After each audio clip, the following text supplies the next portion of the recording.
Activate.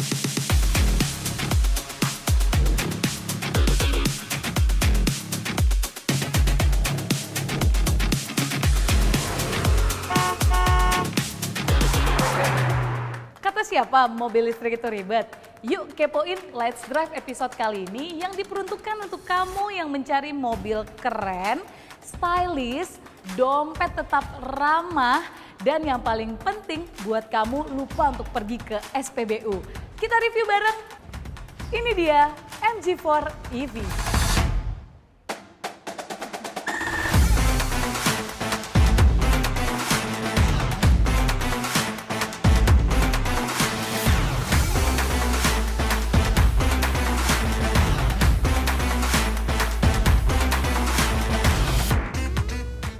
Sekarang kita review bagian luarnya. Kita mulai dulu dari sisi depan. Oke, karena mobil ini memang merupakan mobil yang futuristik, stylish, tapi tetap aman di dompet. Terlihat ya dari bagian desain-desainnya. Tuh, lampunya sudah LED, jadi ketika berkendara saat malam bukan menjadi halangan.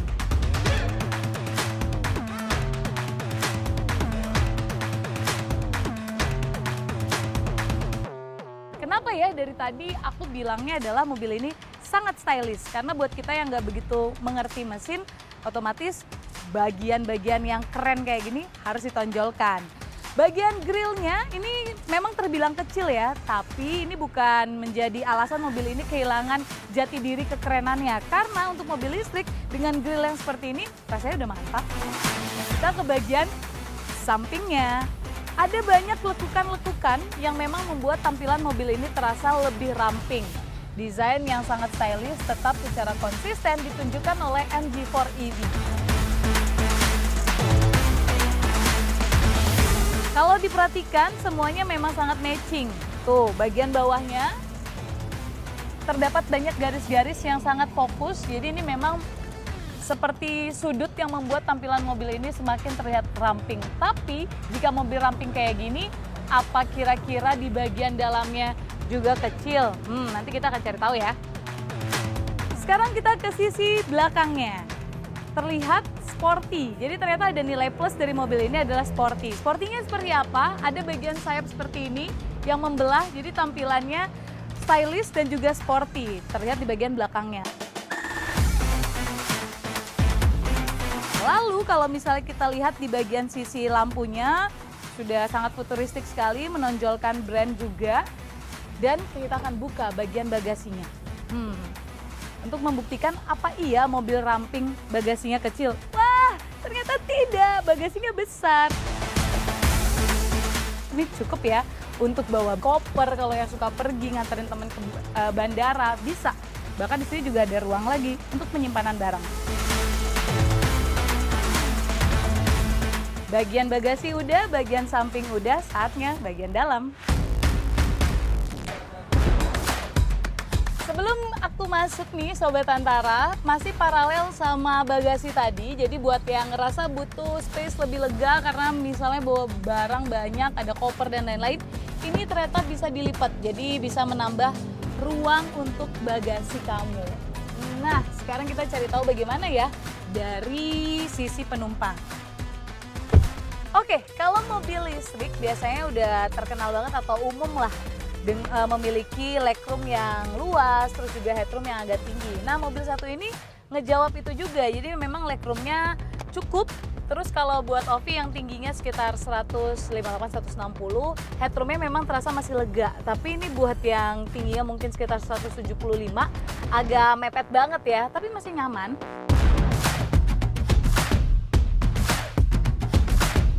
Nah, kalau untuk berdua dirasa nyaman banget. Kalau bertiga gitu misalnya duduk, mungkin agak sedikit lebih padat ya. Tapi tenang aja untuk di bagian tengahnya, karena memang ini mobil listrik jadi masih datar. Nggak usah terlalu ini ya, kakinya nggak usah terlalu dempet-dempetan banget. Tapi kalau bertiga sebenarnya masih aman sih. Di bagian sini ada colokan, jadi nggak usah repot-repot tarik kabel panjang buat ngecas, cukup di bagian sini aja. Keamanan juga tentunya ini tetap dijaga ya sama mobil ini. Ada seat belt untuk 3 penumpang. Dan buat yang suka taruh barang, di sini rasanya oke, banyak ada space-space-nya juga.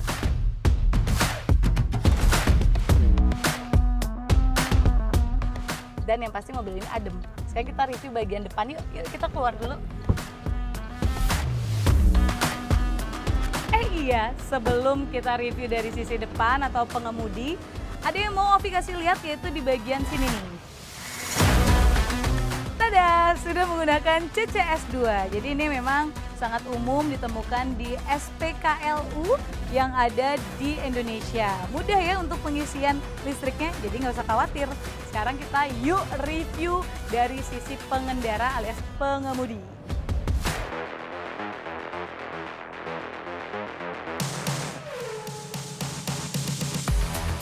Sobat Antara, mobil listrik seperti ini sering dibilang ribet.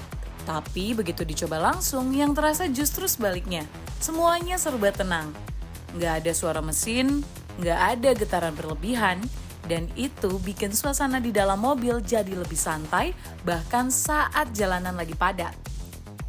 Desainnya memang terlihat ramping dari luar, tapi saat duduk di dalam, ruangannya masih terasa cukup untuk kebutuhan harian.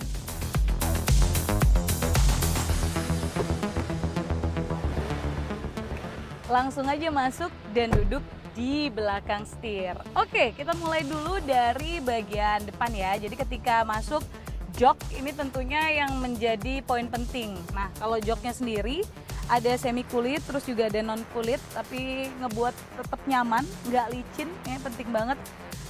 Terus kalau dari pengaturan tempat duduk nih, jadi ternyata pengaturan tempat duduk kalau dari sisi pengemudi ini menggunakan elektrik, jadi semua kontrolnya ada di sisi kanan.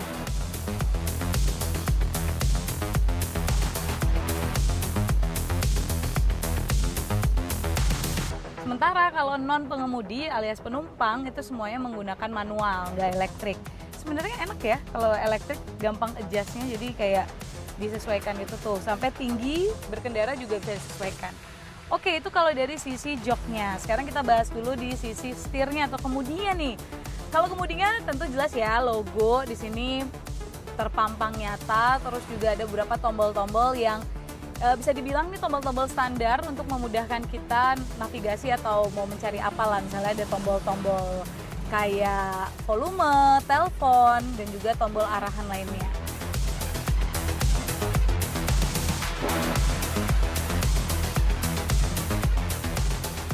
Bentar-bentar, ada satu nih yang nyaris kelewatan. Itu dari sisi setirnya, pegangannya enak. Ininya juga udah kulit, jadi kerasa nyaman aja digenggam dan dia nggak begitu besar. Jadi ketika nyetir kayaknya pas lah ya, apalagi buat perempuan nih. Oke, sekarang kita ke sisi layar-layar di depan. Ini cukup, bisa dibilang sebenarnya cukup minimalis ya. Jadi ada 2 layar kontrol. Dan namanya juga mobil listrik, tentu mengutamakan kecanggihan juga. Tidak ada deru mesin, Sobat Antara juga nggak ada dengar ada suara mesin apapun kan, selain mesin-mesin di luar sana, karena memang mobil ini sebenarnya udah nyala dan tidak ada suara sedikit pun ya, bahkan ya modenya eco banget, namanya juga mobil listrik.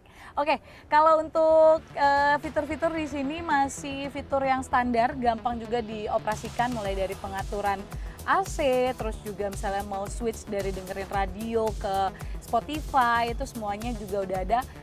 Jangan lupa untuk tahu berapa dayanya, ini karena listrik ya kan. Ini juga sudah terlihat, ada Apple CarPlay juga, Android Auto juga sudah disupport. Terus apa lagi ya? Oh, yang menarik ini ada juga, jadi nggak full layar, ada juga ternyata sisi-sisi tombol yang masih bisa disesuaikan, jadi manual. Untuk pengarahan AC-nya juga manual. Di sini standar untuk kontrol, ada jalan, terus juga parkir. Nanti kita bakal coba juga ketika berkendara. Ada juga di sini yang menarik, tentu zaman sekarang ada penyediaan atau tempat atau ruang untuk kopi dan juga tumbler. Sini ada tempat menyimpan barang-barang, ada 2 ya. Sini menarik, di bawah ada, sama di sini juga ada.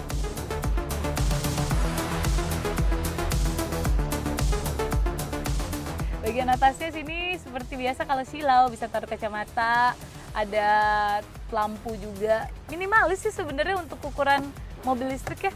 Oh, di sini belum ada support lampunya, jadi lampunya sentral di sini aja. Itu sih Seru ah, tapi seru kayak gini kayaknya lebih seru lagi kalau kita jalan. Gimana kalau sekarang kita let's drive, yuk yuk yuk.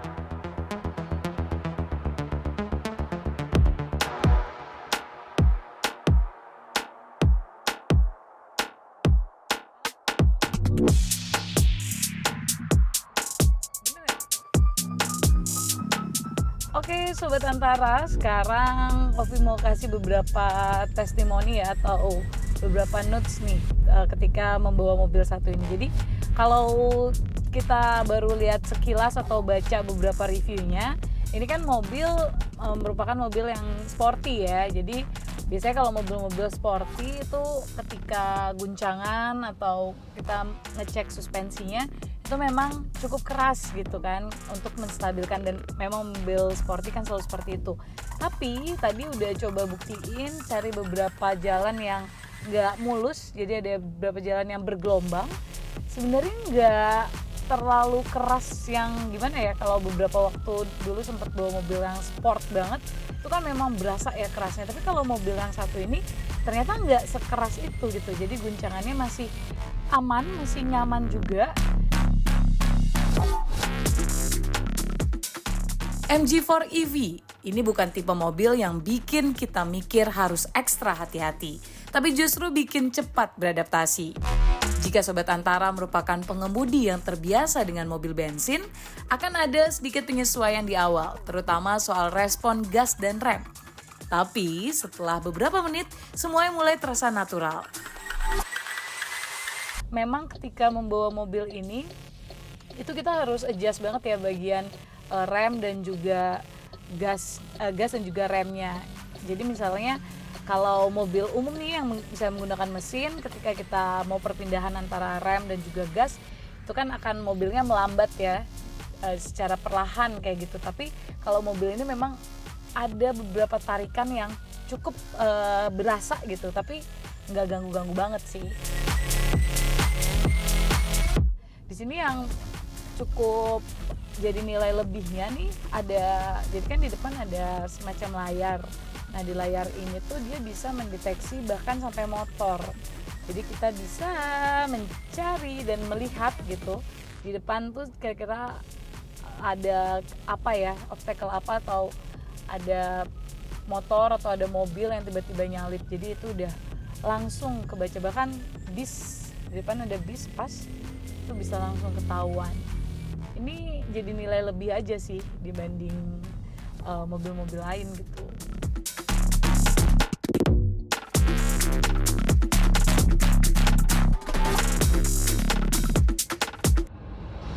Oke, kalau misalnya sisi spion nih otomatis karena di layar aja ada tanda mobil atau ada tanda motor, di spion juga ada semacam warning lah jika ada kendaraan yang nyalip. Ini juga bagus sih untuk kontrol, terutama kan kita yang suka belok tiba-tiba gitu takutnya, jadi udah ada warning lebih dulu. MG4 ini bukan mobil yang menuntut kita jadi ahli otomotif. Mobil ini terasa cocok untuk yang ingin beralih ke mobil listrik tanpa harus belajar terlalu banyak hal baru. Dan mungkin itu poin utamanya, bukan soal tampil paling canggih, tapi soal nyaman dipakai, mudah dipahami, dan bisa menemani aktivitas sehari-hari tanpa bikin repot.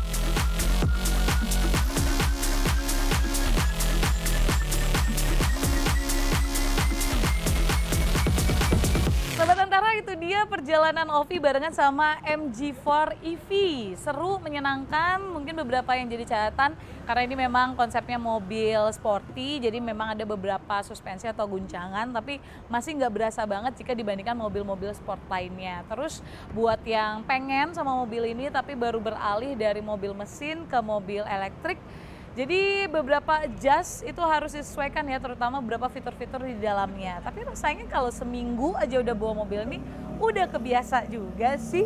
Makanya mobil satu ini mungkin semakin membuktikan jika gaya, terus juga inovasi dan ramah lingkungan, plus harga yang kompetitif memang menjadi pesaing ya di mobil-mobil elektrik yang ada di Indonesia. Segitu aja kayaknya bisa Ovi review untuk episode kali ini bersama MG4. Jangan lupa untuk selalu cek di portal kita antara news.com dan juga antara TV Indonesia untuk tahu episode-episode lainnya di Let's Drive. Jangan lupa untuk berkendara selalu taati peraturan berlalu lintas demi kenyamanan dan juga keamanan semuanya. Sampai jumpa di episode lainnya. Bye.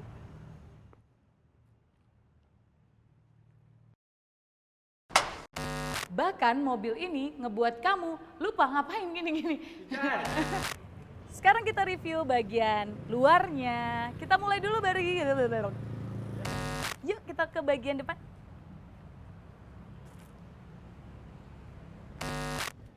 MG4 EV. Kenapa gue ikut ya? Kata siapa mobil listrik itu ribet? Sini, ikuti aku saja kawan. Jangan panggil aku anak kecil, Paman. Kan Reki.